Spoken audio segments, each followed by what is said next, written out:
Horse and Sarah.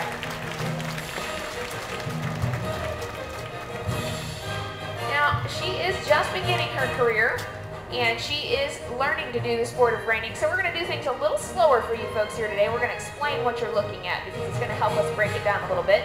But first, I want to explain a little bit about this breed of horse.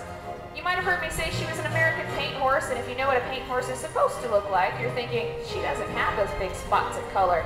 She's not one of those traditional two-tone horses, and that's because she is a breeding stock paint horse, and that means both of her parents had those big patches of color. They were black and white or brown and white, and she didn't come out with that color. She's a beautiful roan color. Now, if she were to produce offspring, they could very well have those big, beautiful spots of color, so she is considered a breeding stock paint. Now, what we're going to be showing you today, of course, is reining, and in a typical reining pattern, they have a particular pattern that they have to ride. It's made up of large, fast circles, small, slow circles, and then some very specialized maneuvers that they use for working cattle.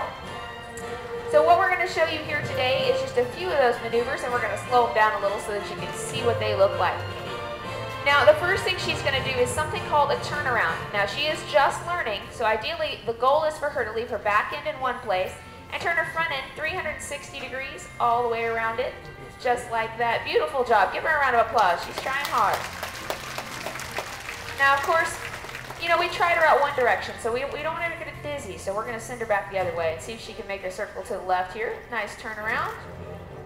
That way. There you go. She looks like she's waltzing out there, doesn't she? Now, we mentioned that these horses make a lot of circles, and one of the things that they'll do is small, slow circles, which is kind of what she was doing there. At that point, the rider would often keep their hands closer to the saddle horn. They do large, fast circles where they'll move them out over their neck. But for our purposes, we're going to keep her nice and slow here today so she can kind of concentrate on what she's doing. And what we're going to show you is how they change directions. So as she's loping around, she's on a right lead right now. Her right front leg is farther out in front than the others. So what Sarah's going to do is have her come through the center, and she'll bring her down to a trot for just a couple of beats and ask her to pick up the left one. So she should come out with the left one farther in front. Let's see if she'll do it for us. Just like that. Good job. Give her an encouraging round of applause.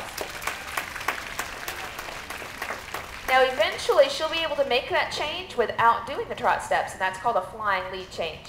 Now, the next thing we want to show you is something called a rollback. So what she'll do is stop along the rail at some point.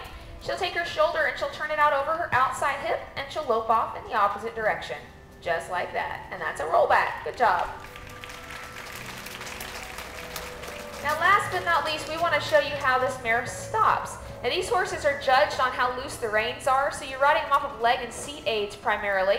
So when you come into the center, she's going to ask this mare to stop by shifting, just like that. You saw her slow down. She said, oh, I didn't quite get it. Let's try that again. We can back up. Good girl. She says, try again, Sarah. Oh, there she needs a reminder. She's trying hard. Let's give her a round of applause. She's trying. Good girl. That's Jane's baby doll, ladies and gentlemen, the American paint horse, and Sarah.